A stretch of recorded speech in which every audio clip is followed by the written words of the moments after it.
You guys, thanks a lot for coming out to the Skype Live studio tonight. Like I said, if you guys listen to Brooke and Jubal in the morning, and if you have any kind of questions, or if you want to hear any of the voices that I do on the show, I got a few minutes before I have to be out of here, and I can do that for you. If not, then I can just leave. Yeah. Seth McElroy. You know what? Seth McElroy is pretty much just my voice, but I'll give you a little background on that character. Seth McElroy. So my best friend's name is Seth, right? And we have a friend in our friend group. Her name, I call her McElroy. Her name's Mackenzie. And she's always like trying to make out with the dudes in our friend group. And one night they made out on my couch for like 3 hours. And the next morning I had to go into work, and I was doing a phone tap that day, which is a prank phone call if there's people who have never listened to the show before. And I'm doing a phone tap that day, and I was making fun of him for making out with her. And I decided to make the character of that phone tap that day, I decided to make his name Seth McElroy, so that way whenever my friend hears those phone taps, he gets reminded of the time that he made out with her. That's where that guy comes from. Any other questions? Pook? Oh, y'all want to hear Pook, huh? Y'all motherfuckers asking for Pook. That's fine. Hey, yo, I shouldn't even be here tonight because I'm on house arrest. But you know what? Fuck it. Pook is basically me when I was 14. Like, it really is. That's me when I was 14. And that's the way I was like 14 to like 28, basically. My biggest complaint is when I do Big Pook, the character, I get a lot of emails to the show, and they're like, "You're racist," right? They'll say that. And my thing is, like, if you listen to those phone taps, never once do I say anything about Pook's race, because Pook is me when I was 14, right?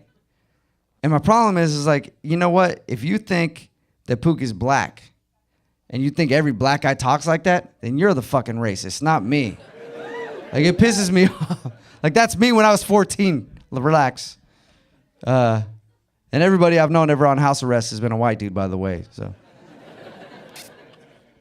any other questions? Donald? So you want to hear a little something from Donald?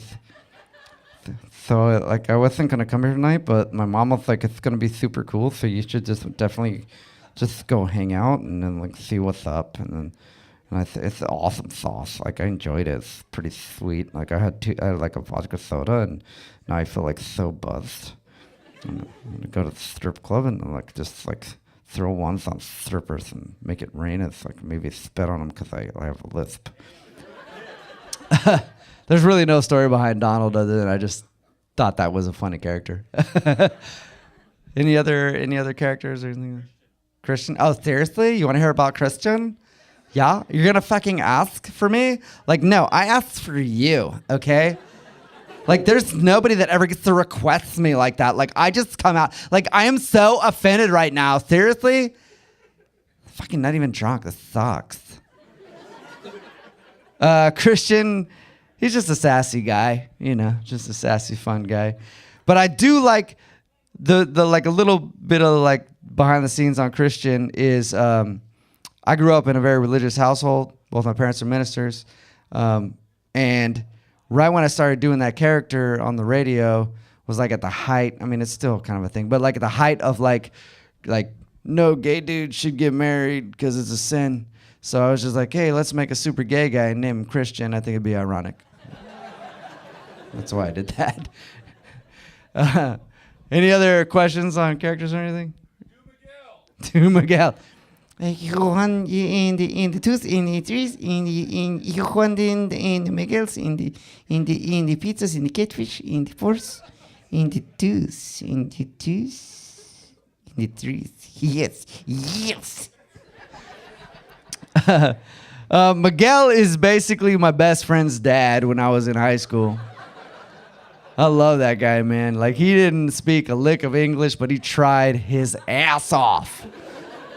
And I would go over there all the time, and he would just like, you in the schools, in the fours, in the six, in the yes. And I'm like, I have no fucking idea what you're saying, sir. But yes, we're going to go in there and smoke some weed and play video games. I got time for maybe like one or two more, and then I probably. Yeah, okay, so I guess I could do Duncan, but like I shouldn't even really be out right now. I should probably be home because like I was gonna look up some cool stuff on otters on Wikipedia, because like I've been putting together an otter collage. Like I don't know if you've ever seen a collage before, but like mine was gonna be all otters. And then the funny part was in the middle there was gonna be a catfish, cause that's not an otter at all.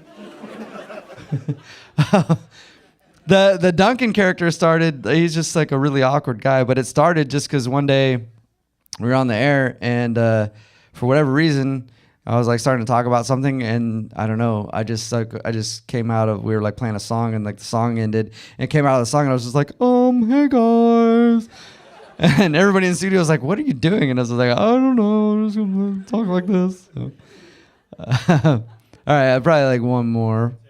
Ted. Yeah, I figured somebody would ask for Ted, dude. That's awesome. It's funny because like I wasn't even gonna be here, and then like that guy was like, "Hey, dude, is Ted gonna be here?" And then I was like, "I shut up," and then I shut up. So that, what were we talking about? Yeah, Ted's just like a super stoner guy. There's really, you guys probably know a lot of them. Because weed is legal.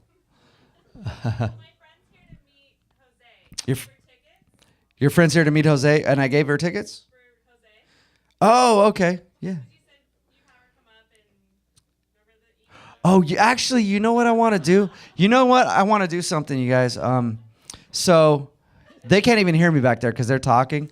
But okay, our producer of the show, his name is Producer Boyd. He's an awesome dude. So Jose doesn't know this, and he doesn't know I'm about to make him do this, but he always messes with Jose and has this one bit that he wants him to do in his stand-up all the time that Jose has never done before, and Jose says it's not going to be funny at all. But our producer swears it's going to be funny. And he's always asking me, like, he's always like, whenever you do a show with Jose, try to get him to do it. And I've never had the opportunity until you were like, Jose, and like now that makes sense. So see if I can get Jose out here. Jose! Can you guys like yell for Jose? Jose!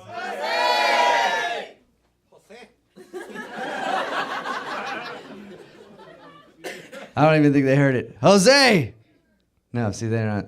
If I can get him out here, I want him to try this because I want to see if this is funny because he swears that this is not funny. And our producer, the producer of our show, Steve Boyd, says that this is a funny joke, and you guys can be it. Hey, Todd, can you grab Jose for me? Yes, sir. Okay, pause on. Yes, sir. We'll be right back. Yeah, come out here for a second.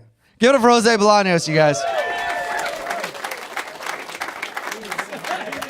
So, we're about to wrap the show up. Okay. But there is a joke that I wanted to see you do for the crowd tonight. You know what it is. I think I know what it is. Producer Boyd wants you to do it all the time. Yeah. All right. Well, I'll just give it up for Jose. I'm going to let him do this joke and see what you guys think.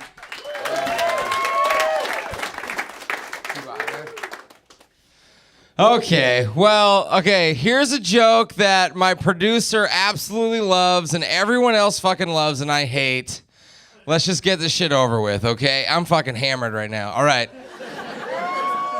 This is my impression of Chewbacca eating soup, and while he's eating the soup, he gets food poisoning.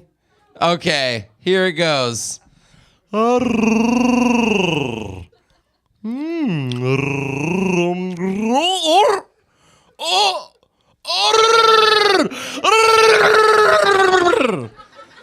that's it, ladies and gentlemen. Thank you very much.